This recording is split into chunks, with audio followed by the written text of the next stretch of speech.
বিশ্বব্যাপী প্রযুক্তি খাতে ব্যবহৃত যেসব জিনিস উৎপাদন করা কঠিন ও কষ্টসাধ্য তার মধ্যে অন্যতম উচ্চ ক্ষমতা সম্পন্ন ইঞ্জিন। উচ্চ ক্ষমতা সম্পন্ন ইঞ্জিন বলতে মূলত জঙ্গি বিমান ও অন্যান্য বাণিজ্যিক বিমানে ব্যবহৃত ইঞ্জিনকে বোঝানো হয়।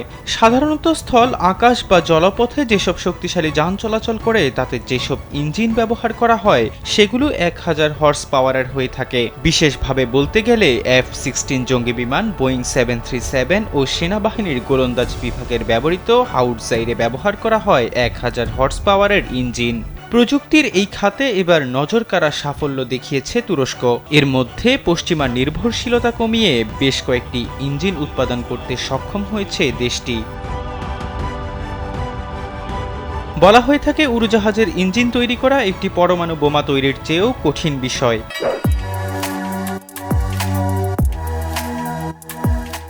এটা এতটাই কঠিন যে যুক্তরাজ্য, জার্মানি, ফ্রান্স ও স্পেন যখন টর্নেডো জেটের জন্য ইঞ্জিন তৈরির উদ্যোগ নেয় তখন তারা ভাবতেও পারেনি যে এতে 17 বছর লাগবে।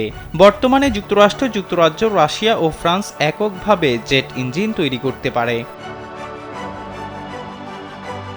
জার্মানি ও জাপানের উৎপাদন সক্ষমতা ও সম্ভাবনা থাকলেও এখনও কোনো সাফল্য আসেনি। অন্যদিকে চীন, রাশিয়া ও ইউক্রেনের সহায়তায় জেট ইঞ্জিন তৈরির চেষ্টা চালিয়ে যাচ্ছে।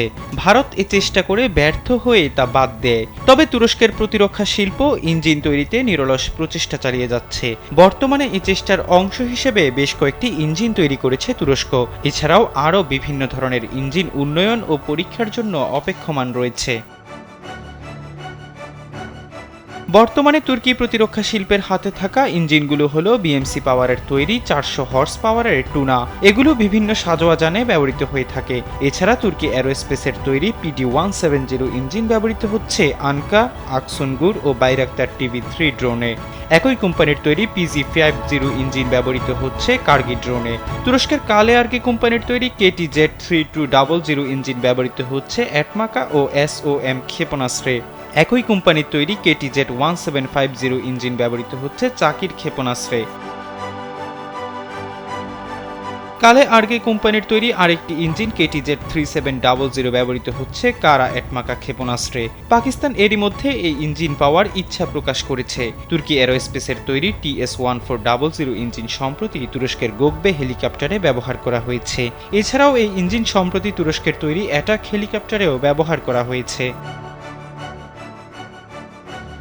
এহসান আব্দুল্লাহ, কালবেলা ডেস্ক।